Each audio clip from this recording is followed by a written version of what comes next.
মানুষ যখন কোনো শক্তি লাভ করে তখন সে নিজেকে বলশালী মনে করে। শক্তি লাভ করলেই তার মধ্যে অহংকার চলে আসে, অভিমান চলে আসে। তার কারণ হলো সে একটা সহজ কথা বুঝতেই পারে না। এই সব যা হচ্ছে সময়ের জন্য হচ্ছে। সময়ের থেকে বেশি বলশালী আর কেউ নেই। এই সময়ের জন্যই রাবণ ভক্তি দ্বারা কৈলাস পর্বত তুলে নিয়েছিলেন। আবার সেই সময়ের জন্যই, সেই কারণেই রাবণকে বধ হতে হলো। তার সাথে সাথে রাক্ষস কুলও ধ্বংস হয়েছিল এবং লঙ্কাও ভস্ম হয়ে গেছিল। দেখতে গেলে জন্ম থেকে মৃত্যু পর্যন্ত এই যে সময়, সেটাই হলো জীবন। কিন্তু তার মধ্যেও যা সময় আসে কোনো কারণেই আসে। সেই সময় আমরা যাপন করে কিছু শিখতে পারি। তাই আজ যে সময় আপনার হাতের কাছে আছে তাকে মুষ্টিবদ্ধ করে রাখুন, তাকে সামলে রাখুন, তাকে সংযত করে রাখুন। অনুভব করুন, তার থেকে কিছু শিখুন, তাকে কোনোভাবেই ব্যর্থ হতে দেবেন না। আর এটা জেনে রাখুন যে ভবিষ্যতে যা কিছু হতে পারে, যা কিছু হতে চলেছে, সেটা না আপনি জানেন আর না তা আপনার বশে রয়েছে। সেই জন্য আজ অহংকার বা অভিমান করে নিজের ভবিষ্যতের ক্ষতি করবেন না, সেই অনর্থ ঘটাবেন না। এটাই হলো সময়ের অর্থ। আসুন আমার সাথে ভালোবেসে বলুন, রাধা রাধা। আমরা সকলে জীবনে ঈশ্বরের কাছে কিছু না কিছু প্রার্থনা করি, আর ঈশ্বর যখন আমাদের মনস্কামনা পূরণ করেন তখন আমরা প্রসন্ন হয়ে যাই। কিন্তু যখন ঈশ্বর আমাদের মনস্কামনা পূর্ণ করেন না, তখন আমরা ভাবি, সন্দেহ করি যে সত্যি ঈশ্বর আছেন। আপনাকে একটা কথা বলি, আপনি যদি ঈশ্বরের সম্মুখে নিজের ইচ্ছে বা মনস্কামনা রাখেন আর ঈশ্বর তা পূরণ করেন, তার অর্থ হলো ঈশ্বর এটা জানেন যে আপনার তার প্রয়োজন রয়েছে। কিন্তু যদি আপনি কামনা করেন আর তা পূর্ণ না হয়, তাহলে শুধু এটা মনে রাখবেন যে ঈশ্বর সেই সব দেখতে পান যা আপনি দেখতে পাচ্ছেন না। দ্বিতীয় কারণ হলো এটা, ঈশ্বর এটা খুব ভালো করে জানেন যে যে ইচ্ছে আপনি রাখছেন সেই ইচ্ছে আপনি নিজের জোরে পূর্ণ করতে পারেন। তাই যদি আপনার ইচ্ছে ঈশ্বর পূর্ণ করেন, তাকে ধন্যবাদ জানান। আর যদি উনি আপনার ইচ্ছে পূর্ণ না করেন, তাহলে আরো ধন্যবাদ জানান। কারণ হয় উনি আপনার মঙ্গল চাইছেন, বা উনি আপনাকে ততটাই যোগ্য বলে মনে করছেন যে আপনি নিজেই নিজের ইচ্ছে, নিজের স্বপ্ন পূরণ করতে পারবেন।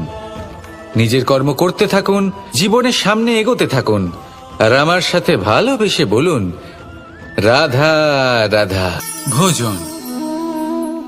এই সংসারে যেই হোক না কেন, কোনো মানুষ হোক, কোনো প্রাণী হোক, কোনো কীট হোক বা কোনো বনস্পতি হোক, প্রত্যেকের জন্য ভোজন অতি আবশ্যক। কারণ ভোজন থেকেই শক্তি পাওয়া যায়, আর সেই শক্তি দিয়েই সংসারের, আমাদের জীবনের সমস্ত কার্য করা যায়। এবার এমন এক ধরনের শক্তি হয় যা শীতের ঋতুতে সূর্য থেকে আমরা পেয়ে থাকি, আর আরেক ধরনের উত্তাপ হয় যা দিয়ে ভোজন রান্না করা হয়, সুস্বাদু নানান ধরনের ভোজন। এবার অত্যন্ত গুরুত্বপূর্ণ হলো যে ব্যক্তি সেই ভোজন বানাচ্ছেন তার মানসিক পরিস্থিতি, এবং সেই ব্যক্তি যিনি ভোজন গ্রহণ করছেন তার মানসিক অবস্থা। যখনই আপনি ভোজন বানাচ্ছেন তখন ভালোবাসার সাথে কাজটা করুন, ধন্যাত্মক ভাব নিয়ে, সৎ ভাবনার সাথে। কারণ আপনার এই মানসিক স্থিতি শক্তির আকারে সেই খাদ্যের সাথে মিলেমিশে যায়। আর যখনই আপনি ভোজন গ্রহণ করছেন তখন সদ্ভাবনার সাথে, প্রসন্নতার সাথে গ্রহণ করুন, ধন্যাত্মক ভাব নিয়ে। যদি আপনি প্রসন্নতার সাথে রান্না করেন, প্রসন্নতার সাথে খাদ্য গ্রহণ করেন, তাহলে আপনি প্রসন্নই থাকবেন, আর মন সুপ্রসন্ন হয়েই বলবে, রাধা রাধা। মানুষের মানসিকতা এমন হয় যে সে যতটা করে আশা করে যে তার থেকে অনেক বেশি তার বদলে সে পাবে। দেখুন, সবকিছুই আপনার ভাবনা চিন্তার উপর নির্ভর করছে। আপনি যদি ফলের বিষয়ে ভেবে কর্ম করতে থাকেন তাহলে সেটা অনুচিত। জীবনের আসল আনন্দ হলো নিজের কর্ম করতে থাকা, ফলের চিন্তা করা উচিত নয়। যদি আপনি এরকম ভাবেন যে আমি এতটা করছি, আমার এতটা পাওয়া উচিত, সেই ভাবনা অনুচিত। যদি আপনি সেবার মানসিকতা নিয়ে কর্ম করতে থাকেন, কর্মচক্রে প্রবাহিত হন, যদি আপনি এমন ভাবনা রাখেন যে আমি এতটা পাচ্ছি তাই এর থেকে অনেক বেশি আমি কর্ম করব, তাহলে নিশ্চিত রূপে আপনি যতটা করছেন তার থেকে অনেক বেশি আপনি পাবেন। আপনার আশার থেকে অনেক বেশি আপনি পাবেন। শুধু জীবনে অনেক বেশি কাজ করতে থাকুন, ফলের চিন্তা করবেন না। আর মনে রাখবেন, এই ভাবনাই সব থেকে বড় বীজ। কর্মের উপর বিশ্বাস রাখুন। জীবনে যা যা আপনি চান সবই সুখময় হবে। আসুন আর আমার সাথে ভালোবেসে বলুন, রাধা রাধা। একটা গাই আর একটা বাছুরের মধ্যে কেমন সম্পর্ক থাকে? একটা গাই নিজের বাছুরকে ডাকে, আর সেই বাছুর হাজার হাজার গাইয়ের মধ্যে থেকেও নিজের মাকে চিনতে পেরে যায় আর নিজের মায়ের সাথে এসে জড়িয়ে পড়ে। আর কিছুটা ঠিক এরকমই সম্পর্ক হলো আপনার কর্ম এবং আপনার কর্মফলের মধ্যে। আপনি যেমন কর্ম করবেন, আপনার কর্ম আপনার কর্মফলকে ডাক দেবে, আর আপনার কর্মফল কোথাও না কোথাও থেকে আপনাকে খুঁজতে খুঁজতে এসে আপনার সাথে জড়িয়ে পড়বে। তাই উচিত এটাই হবে যে আপনি সৎকর্ম করুন, কারণ ঈশ্বর যদি আপনাকে আপনার ভুলের জন্য ক্ষমা করেও দেন, আপনার কর্ম কিন্তু করবে না। তাই যদি আপনি দুষ্কর্ম করতে চলেছেন তাহলে আপনি প্রস্তুত থাকুন, আর যদি আপনি শুভ কর্ম করতে চলেছেন তাহলেও আপনি প্রস্তুত থাকুন। আপনার কর্ম যেমন হবে তেমন ফল আপনার কাছে নিজে থেকেই চলে আসবে। আজ না হোক কাল, কাল না হোক অন্য কোনো সময় অবশ্যই আসবে। আসুন আমার সাথে ভালোবেসে বলুন, রাধা রাধা। কখনো কোনো চাতক পাখিকে দেখেছেন? কথায় আছে যে বছরে মাত্র একবার সে তার তৃষ্ণা মিটিয়ে থাকে, আর তাও আকাশে ভেসে থাকা মেঘের দ্বারা ঘটানো বৃষ্টির জলের ফোঁটা থেকে।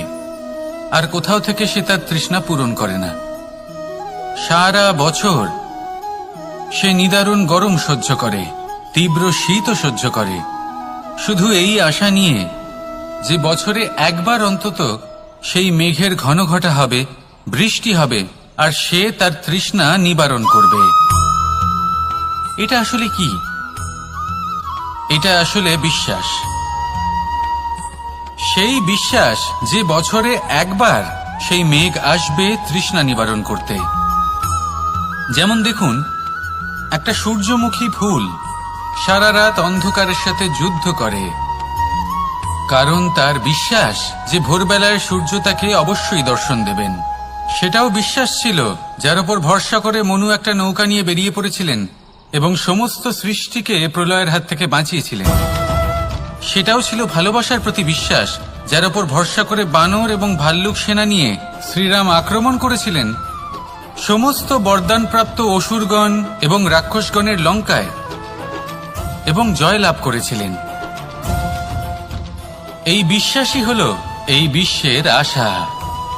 বিশ্বাস রাখুন যে আপনি হলেন সর্বশ্রেষ্ঠ এবং শুধুই নিজের কর্ম করতে থাকুন। এই বিশ্বাসের আশাই আপনাকে প্রতি মুহূর্তে বল প্রদান করবে। এ হলো আমার বিশ্বাস। আসুন আর আমার সাথে ভালোবেসে বলুন, রাধা রাধা। পরিকল্পনা অত্যন্ত গুরুত্বপূর্ণ, এটা আমাদের জীবনে অত্যন্ত আবশ্যক, এটা আমাদের জীবনে। কিন্তু এই পরিকল্পনা ঠিক কতটা হওয়া উচিত, অর্থাৎ এই পরিকল্পনার সম্পর্কে কতটা চিন্তা করা উচিত, কতটা ভবিষ্যতের বিষয়ে চিন্তা করা উচিত। এবার দূরদর্শিতা অত্যন্ত বিশিষ্ট গুণ মানব জীবনে, কিন্তু দূরদর্শিতায় এতটাও মগ্ন হওয়া উচিত নয় যে কাছের জিনিসগুলোই নজরে না পড়ে। আজকের কথা বাদ দিয়ে শুধুই ভবিষ্যৎ নিয়ে চিন্তা করা অনুচিত। এবার দেখুন, পরিকল্পনা করুন কিন্তু তার থেকে বেশি উপভোগ করুন। এই মুহূর্ত সম্পর্কে অবগত নয়, কিন্তু ভবিষ্যতের কথা আমরা চিন্তা করতে থাকি।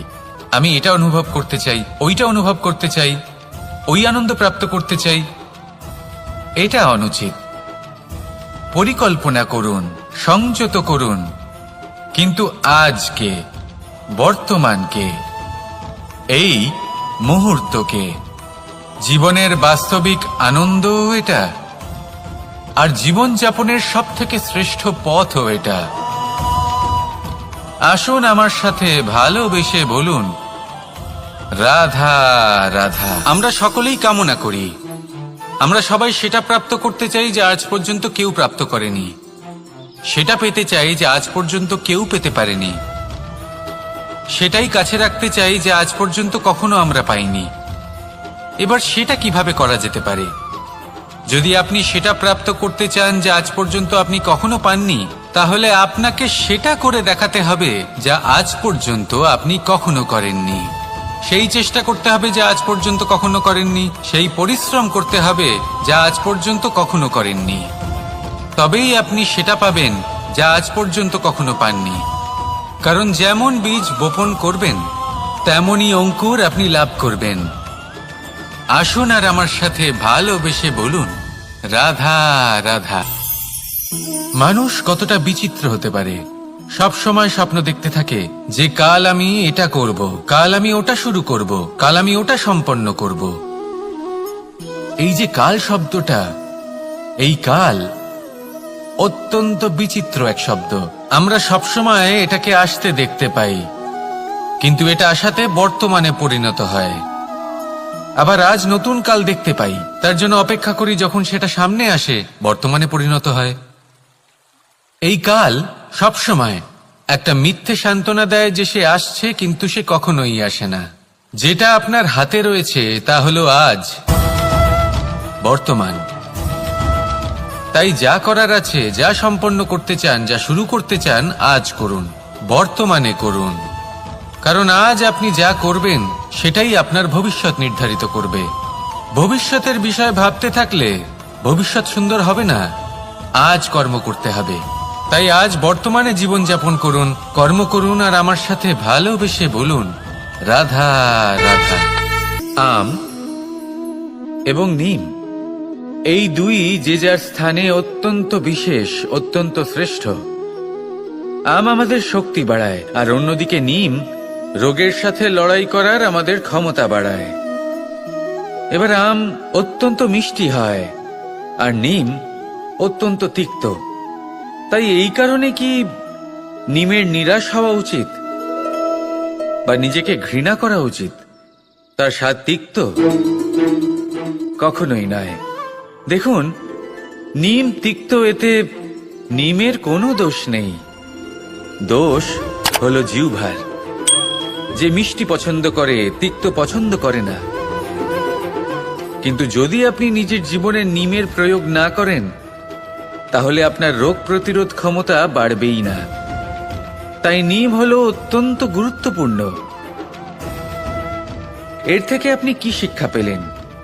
এটাই যে জীবনে কখনো অন্য কারোর মাপকাঠি দ্বারা নিজেকে পরখ করবেন না। আপনার যোগ্যতা, আপনার বিশেষত্ব, আপনার গুণ, অপগুণ, এই সব কিছু আপনি নিজে বুঝে নিন, সেটাই যথেষ্ট। আসুন আর আমার সাথে ভালোবেসে বলুন, রাধা রাধা। সৌন্দর্য। মানুষ নিজের সৌন্দর্যের বিষয়ে কতটা ভাবে, চায় যে সে সব থেকে বেশি রূপবান হবে, সব থেকে বেশি সুন্দর হবে। কিন্তু সৌন্দর্যের পরিভাষা কি তা কি সে জানে? কোনো মাকে জিজ্ঞেস করুন, ওনার জন্য সৌন্দর্যের পরিভাষা ওনার সন্তান। কোনো ভক্তকে জিজ্ঞেস করুন, ওনার জন্য সৌন্দর্যের পরিভাষা ওনার ভগবান। শ্রীরামকে জিজ্ঞেস করুন, ওনার জন্য সৌন্দর্যের পরিভাষা হলো হনুমান। ভাঙা হানু, ফুলে যাওয়া মুখ, দেখতে গেলে উনি বানর, লম্বা লেজ, এত নিরীহ যে ওনাকে অমূল্য মালা দিলে সেটা ছিঁড়ে তার ভেতরে শ্রীরামকে খুঁজছিলেন। কিন্তু ওনার ভাবনা কত সুন্দর। উনি এটা বিশ্বাস করেন যে সংসারের যতই মূল্যবান জিনিস দিয়ে এই মালা তৈরি করা হোক না কেন, যদি এর মধ্যে শ্রীরাম না থাকেন তাহলে এর মধ্যে কোনো অর্থ নেই। সৌন্দর্য রূপে নয়, ভাবনায় নিহিত থাকে। যদি আপনি সৌন্দর্য প্রাপ্ত করতে চান তাহলে তা কর্মে নিয়ে আসুন, ভাবনায় এবং বিচারে নিয়ে আসুন। এই সৌন্দর্য আপনার সাথেই থাকবে। যদি আপনি সৌন্দর্যকে রূপের মধ্যে খোঁজেন তাহলে কিছুক্ষণের জন্য পাবেন, সেই সৌন্দর্য সময়ের সাথে হারিয়ে যাবে। সৌন্দর্য যদি পেতে চান, খুঁজতেই চান, তাহলে হৃদয় খুঁজুন, কর্মে খুঁজুন। মন প্রসন্ন হয়ে বলবে, রাধা রাধা। বিপদ আপদ আপনাকে সন্ত্রস্ত করে রাখতে পারে, কিন্তু এই বিপদ প্রত্যেকের জীবনে কোনো না কোনো কারণে থাকে। এটা আপনাকে দেখায় যে আপনার মধ্যে কি খামতি রয়েছে, কেন রয়েছে। এই বিপদ হলো সেই মাধ্যম যার দ্বারা আপনি নিজের দুর্বলতাকে নিজের শক্তিতে পরিবর্তন করতে পারেন। একটা ফুলের দিকে তাকান। একটা ফুল, তার বুকে যখন একটা সূচ বিধে এপার ওপার হয়ে যায়, শুধু তখনই আমাদের প্রভুর জন্য ফুলের মালা তৈরি করা যায়। সেই জন্য কখনোই বিপদকে ভয় পাবেন না, তার থেকে দূরে পালাবেন না, একে স্বাগত জানান। বোঝার চেষ্টা করুন এই বিপদ কেন আছে। যদি বিপদকে বুঝতে পারেন তবেই জীবনকে বুঝতে পারবেন। যদি জীবনকে বুঝতে পারেন তবে এই বিপদকে সম্পদে পরিণত করতে পারবেন। আসুন আর আমার সাথে ভালোবেসে বলুন, রাধা রাধা। কথায় আছে, যখন আপনি যুদ্ধক্ষেত্রে দাঁড়িয়ে তখন শত্রুকে পিঠ দেখিয়ে পালিয়ে যাওয়া বা পিছু হটে যাওয়া অত্যন্ত অনুচিত যুদ্ধনীতি হয়। কথায় আছে যে শ্রেষ্ঠ যুদ্ধ নীতি হলো সেটাই যেখানে আপনি অস্ত্র হাতে নিয়ে এগিয়ে যান, সাহসের সাথে যুদ্ধ করে শত্রুকে পরাস্ত করে ফিরে আসেন। আর সেটাই আমি করেছিলাম। তখন মহাভারত রচনা হয়েছিল, কারণ তখন ধর্মরক্ষা করা আবশ্যক ছিল।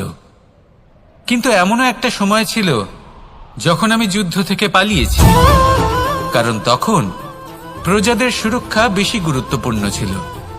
আমার গায়ে যুদ্ধ বিমুখ হবার কলঙ্ক লাগিয়েছিল, কিন্তু ঠিক আছে, আমি সেটাই করেছিলাম যেটা প্রয়োজনীয় ছিল। শ্রীরামও লঙ্কা গিয়ে রাবণকে হত্যা করার পূর্বে 4 মাস ধরে অপেক্ষা করেছিলেন। অপেক্ষায় ছিলেন কবে সেই সেতু সম্পন্ন হবে। তারপরে গিয়ে রাবণকে পরাস্ত করলেন, তাকে বধ করলেন। জীবনে কখনো কখনো থেমে যাওয়া বা পিছু হটে যাওয়া কার্যকর হতে পারে। এটা প্রত্যেক সময়ের উপরে নির্ভর করে। শত্রু যে কেউ হতে পারে, যখন খুশি আক্রমণ করতে পারে। কোনো মানুষ হতে পারে, আবার কোনো দানবও হতে পারে। আমাদের নিজেদের মানসিকতা হতে পারে, কোনো অসুখ হতে পারে, মহামারীও হতে পারে। সেক্ষেত্রে সেটাই করুন যেটা উচিত মনে হয়। দেখুন, প্রত্যেকবার নারায়ণ তো আপনাকে সাহায্য করতে আসবেন না। অনেক সময় মানুষকে নিজেকেই সেই বাধার সম্মুখীন হয়ে তাকে পরাস্ত করতে হয়। আর এমনিতেও কথায় আছে যে প্রত্যেক নরের মধ্যে নারায়ণ আছেন। তাই অন্তরের নারায়ণকে জাগ্রত করুন, আর যা সমস্যা আছে তাকে সমাপ্ত করে ফেলুন, তা সে যতই পিছু হটে করতে হোক না কেন। আসুন আর আমার সাথে ভালোবেসে বলুন, রাধা রাধা। অনেক সময় এমন হয় যখন মানুষ আমাদের সত্যকে অস্বীকার করতে থাকেন আর মানুষের মিথ্যে কথাগুলিকে গ্রহণ করেন, তাও আবার অত্যন্ত সহজে। তখন আমাদের খুব দুঃখ হয়, বড়ই ক্রোধ হয় মানুষের এই মানসিকতা নিয়ে। কিন্তু এটা জানা অত্যন্ত গুরুত্বপূর্ণ যে এমন কেন হয়। কারণটা কি আপনারই কি কোনো দোষ রয়েছে? কখনোই নয়। কারণ হলো এটা যে এই যে সত্য, এই সত্যের মূল্য অত্যন্ত অধিক। এতটাই অধিক যে অনেক সময় অনেক ধনী ব্যক্তিও এর মূল্য মেটাতে পারেন না। সেখানেই যদি মিথ্যের কথা বলি, তাহলে এর মূল্য অত্যন্ত কম। অত্যন্ত সহজে এই মিথ্যে সবার মধ্যে বিক্রি হয়। সত্যি বলতে এটা ভাবা আপনার কর্ম নয় যে লোকে কেন আপনাকে বুঝতেই পারেন না, আপনার সত্য কেন বুঝতে পারেন না। আপনার কর্ম হলো আপনার সত্যের সাথে দাঁড়িয়ে থাকা, সেই সত্যের সাথে চলতে থাকা। কারণ সত্য তার কাছেই আসবে যে সত্যকে খুঁজে নিতে চায়। নয়তো বেশিরভাগ মানুষ মিথ্যেকে নিয়েই প্রসন্ন রয়েছেন। আপনি সত্যের সাথে কর্মের পথে অগ্রসর হতে থাকুন। সত্য বেশি দিন লুকোনো থাকে না। সংসারের সম্মুখে এটা অবশ্যই একদিন আসবে, কিন্তু তখনও সেটা মানুষের ওপর সে বিশ্বাস করবে কি করবে না। আপনি কর্ম করতে থাকুন আর আমার সাথে ভালোবেসে বলুন, রাধা রাধা। ব্যায়াম, এই শব্দ আমরা সকলে শুনেছি, আর এটা সারা জীবন আমাদের সাথেই থাকে কোনো না কোনো রূপে। যখন আমরা জন্মগ্রহণ করি, চলতে শিখি, প্রথমে আমরা হামাগুড়ি দিয়ে চলি, পরে চলতে চেষ্টা করি কিন্তু পড়ে যাই। তখন আমাদের বাড়ির গুরুজনেরা আমাদের আটকান না। ওনারা মনে করেন এইভাবেই আমাদের সন্তান চলতে শিখবে, এইভাবেই তার পা আরো মজবুত হবে, যা অত্যন্ত গুরুত্বপূর্ণ। এইবার জীবনকালে যতই আমরা এগোতে থাকি, এই ব্যায়াম বিভিন্ন রূপে আমাদের সাথেই থাকে। কিন্তু আপনি কি জানেন যে এই ব্যায়ামের তাৎপর্য আসলে কি? আপনি কি জানেন এই ব্যায়ামের মর্ম আসলে কি? যখনই আমরা এই ব্যায়াম করি, আমাদের শরীরের মাংসপেশি ক্ষয় হয়। প্রথমে তা ক্ষয় হয়, তারপর আবার তা নির্মিত হয়। আরো শ্রেষ্ঠ, আরো শক্তিশালী মাংসপেশি আমরা লাভ করি। অর্থাৎ এই ব্যায়াম হলো সৃজনের বিজ্ঞান। এই ব্যায়াম আমাদের জন্য অত্যন্ত আবশ্যক। সেই জন্য জীবনে যখনই কোনো কিছু নষ্ট হয়ে যায়, চলে যায়, তখন হতাশ হয়ে পড়বেন না, তাকে পুনর্নির্মাণ করার চেষ্টা করবেন। আর এই শিক্ষা আমরা লাভ করি পাখিদের থেকে। যখনই বর্ষা হয়, ঝড় আসে, যখন পাখির বাসা ভেঙে চুরমার হয়ে যায়, তারা হার মেনে নেয় না। সে আবার অল্প অল্প করে সব খুঁজে একত্রিত করে আবার নিজের বাসা বানিয়ে তোলে, পুনরায় এক জীবনকে জন্ম দেয়, এক নতুন পরিবারকে জন্ম দেয়। তাই মনে রাখবেন, জীবনে এইভাবেই যদি আপনি নির্মাণ করতে চান, সৃজন করতে চান, তাহলে সেই নির্মাণের জন্য ভাঙনের অভিজ্ঞতা থাকা অত্যন্ত আবশ্যক। ভগ্ন বস্তুকেও সম্মান করা অত্যন্ত আবশ্যক। এই আচরণ মনে নিয়ে আসুন, মন প্রসন্ন হয়ে বলবে রাধা রাধা। কখনো কখনো মনে এই ভাবনা আসতেই পারে যে ঈশ্বর আজ পর্যন্ত এত রূপে অবতীর্ণ হয়েছেন, এতবার এই পৃথিবীতে এসেছেন, তারপরেও এই সংসারে কোথাও না কোথাও এই পাপ বসবাস করে।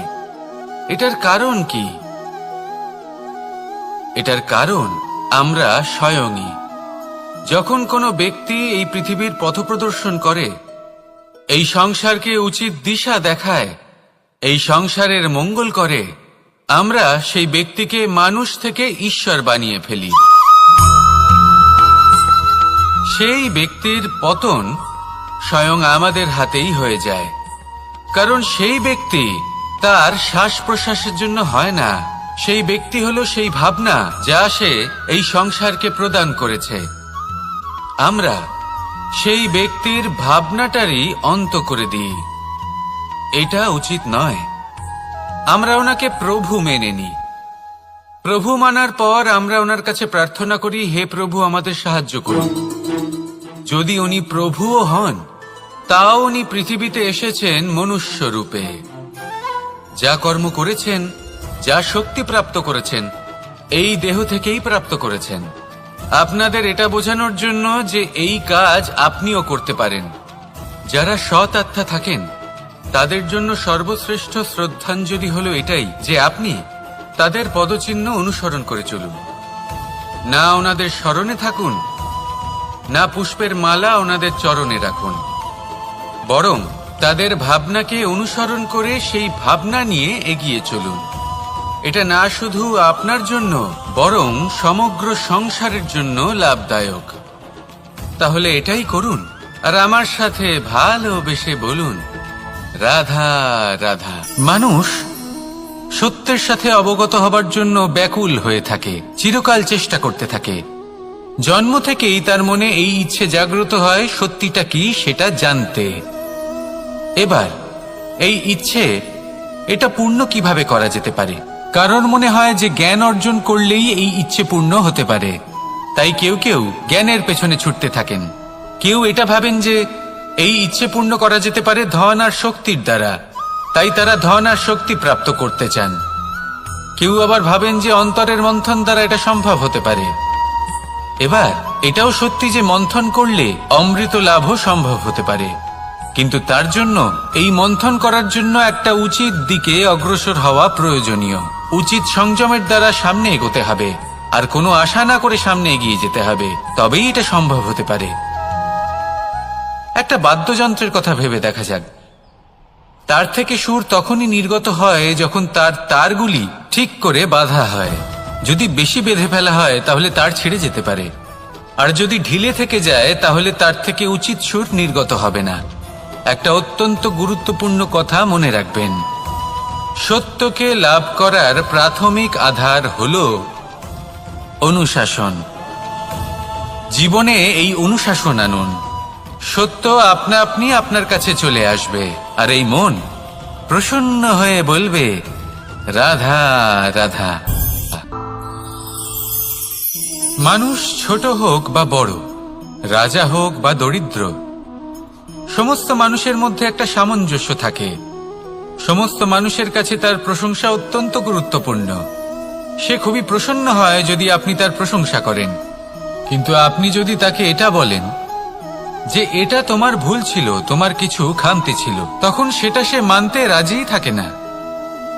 সব মানুষ এটা শুনতে পছন্দ করে যে সে যেটা করেছে সেটাই সর্বোত্তম। এবার আমি আপনাকে একটা কথা বলি, এ হলো নিন্দা, এ হলো প্রশংসা, আর এই হলো সত্য, যা সবার থেকে উচ্চস্থানীয়। সেই জন্য মানুষ আয়না দেখে। আয়না তাকে তার সৌন্দর্য দেখায় না, তাকে দেখায় যা সত্য, যাতে মানুষ আরো সুন্দর হওয়ার চেষ্টা করতে থাকে। তাই আয়না অত্যন্ত গুরুত্বপূর্ণ সত্যকে জানার জন্য। জীবনে নিন্দুকের মাহাত্ম্য প্রশংসকের মাহাত্ম্যের থেকে অনেক বেশি। কেন? কারণ তারা আপনাকে আপনার খামতি দেখায়, আপনার ভুলগুলো বুঝিয়ে দেয়, আপনাকে একটা সুযোগ দেয় নিজেকে শুধরে নিতে, নিজেকে আরো শ্রেষ্ঠ করে তুলতে, যা প্রশংসক করতে পারে না। তাই জীবনে যদি কখনো নিন্দা করা হয়, তাকে ভালোবেসে গ্রহণ করুন, ধন্যাত্মক রূপে গ্রহণ করুন। যদি নিজেকে কোনো শিক্ষা দেওয়া সম্ভব হয় তাহলে অবশ্যই দিন। দেখবেন মন প্রসন্ন হয়ে বলবে রাধা রাধা। ফলটা দেখছেন আপনি? এটা সেই ফল যেটা গাছের সবচেয়ে উঁচু ডালে পাওয়া যায়, কিন্তু যখন এটা খসে পড়ে তখন এটা আকাশের দিকে যায় না যা ওপরে আছে, সে যায় সেই ভূমির দিকে যে নিচ থেকে তার দিকে তাকিয়ে থাকে। কেন? কারণ এই ফলের নিজের উচ্চতার ধারণা মাটির থেকে নিজের দূরত্ব দেখে হয়। এই ব্যাপারটাই আমাদের মানুষের জন্যও খাটে।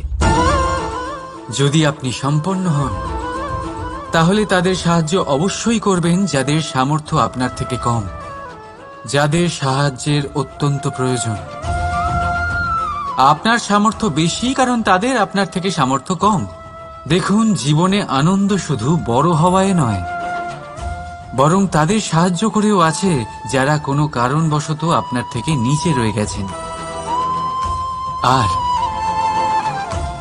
যখন একটা ফল এই কথাটা বুঝতে পারে তখন আপনি নয় কেন? রাধা রাধা। সময় বড়ই বিচিত্র অনুভব দেয়। যখন অপেক্ষা করছেন তখন অনেক লম্বা হয়ে যায়। প্রতিটা মুহূর্ত একটা গোটা দিনের মতো মনে হয়। ঠিক সেইভাবেই যদি কোথাও যেতে দেরি হয় তখন সময় দৌড়তে থাকে, প্রসন্নতায় বয়ে যায় আর নিরাশায় থমকে যায়। আপনদের সাথে থাকলে সময়ের খেয়ালই থাকে না, শত্রুদের সাথে থাকলে সেই সময়ই খারাপ হয়ে যায়। কিন্তু এটাই কি সত্যি বাস্তব? না, সময় তো সময়ই হয়, নিজের গতিতেই চলে সে। শুধু সেই গতির আভাস আমাদের মানসিক অবস্থা অনুযায়ী বদলে যেতে থাকে। তাই এই সমস্যা সময়ের নয়, আমাদের মানসিকতা। তাই নিজেকে খুশি রাখুন, অন্যদেরও খুশি রাখুন। আগের সমস্ত ঘটনা ভুলে যান আর একটা উজ্জ্বল ভবিষ্যতের দিকে অগ্রসর হন। সময় সবসময় ভালোই লাগবে। প্রেম করুন সবার সাথে, সময় সবসময় সুখেই কাটবে। রাধা রাধা। অগ্নি জীবনে খুব মহত্বপূর্ণ হয়। এই অগ্নি, এই অগ্নি উজ্জ্বলতা হয়ে আমাদের জীবিত রাখে। কিন্তু ভাবুন, যদি এই উজ্জ্বলতা ক্রোধের অগ্নি হয়ে দিকভ্রষ্ট হয়, তাহলে কি হবে? একটা ছোট পাতা দিয়ে শুরু করে গোটা বনকে ছারখার করে দিতে পারে। ঠিক সেরকমই মানুষের ক্রোধের আগুনও অন্যদের তো ভস্ম করেই, কিন্তু তার পূর্বে স্বয়ং নিজেকেই ভস্ম করে দেয়। তাহলে কি করা যায়? কি করে নিয়ন্ত্রণ করা যায় তাকে? উত্তর হলো, তাতে জল ঢেলে দিয়ে, জলের মতো বইতে দিনে কি। ঠিক সেইভাবে যেমন সূর্য নিজের অগ্নিকে তেজ বানিয়ে আপনার কাছে পৌঁছে দেয়। এটাই পার্থক্য সূর্যের অগ্নি আর ক্রোধের অগ্নির মধ্যে। সূর্যের অগ্নি বিচ্ছুরিত হয়ে প্রতিফলিত হয়ে আসে, আর সেই জন্যই তাকে তেজ বলা হয়। অন্যদিকে আমাদের ক্রোধের আগুনের কোনো সীমাই থাকে না। তাহলে নিজের অন্তরের শক্তিকে ক্রোধের আগুন বানিয়ে জ্বালাতে চান, নাকি উজ্জ্বলতা বানিয়ে বিস্তারিত করতে চান? সিদ্ধান্ত আপনার। রাধা রাধা। এই সংসার অনেকটাই বড়, আর আমরা তার কাছে অত্যন্ত নগণ্য। এই সংসারে এমন অনেক মানুষ পাওয়া যায় যারা বোঝান যে এই সংসারটা কতটা বড়, কতটা অদ্ভুত, কতটা সুন্দর। আর এই সংসার রচনা করে পরমেশ্বর কত মহান এক কাজ করেছেন। কিন্তু আপনি এই জীবনে মাত্র কয়েকজন মানুষকেই পাবেন যারা আপনাকে এটা বলবেন যে এই সংসারে আপনি কতটা গুরুত্বপূর্ণ, আপনি কতটা অদ্ভুত। যদি আপনি তাদের সাথে থাকেন তাহলে তারা নতুন কিছু সৃষ্টি করতে পারেন, এই সংসারকে আরো কতটা পবিত্র করতে পারেন। তাই এই সংসারকে গুরুত্ব না দিয়ে সেই মুষ্টিমেয় কিছু মানুষকে গুরুত্ব দিন, কারণ তারাই হলো আপনার আপনজন, আর তারাই আপনাকে সঠিক পথে চালিত করবে। মানুষকে তো বর্ষার স্রোতও বয়ে নিয়ে যেতে পারে, তাকে সাগরও ডুবিয়ে দিতে পারে, কিন্তু গঙ্গা জল সবচেয়ে বেশি শুদ্ধ, কারণ তার কয়েক ফোঁটা মানুষকে মুক্ত করে দেয়।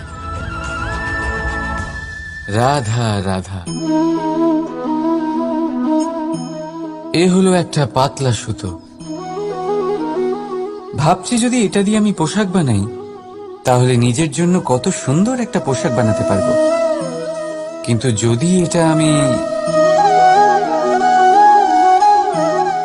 চিন্তা করবেন না,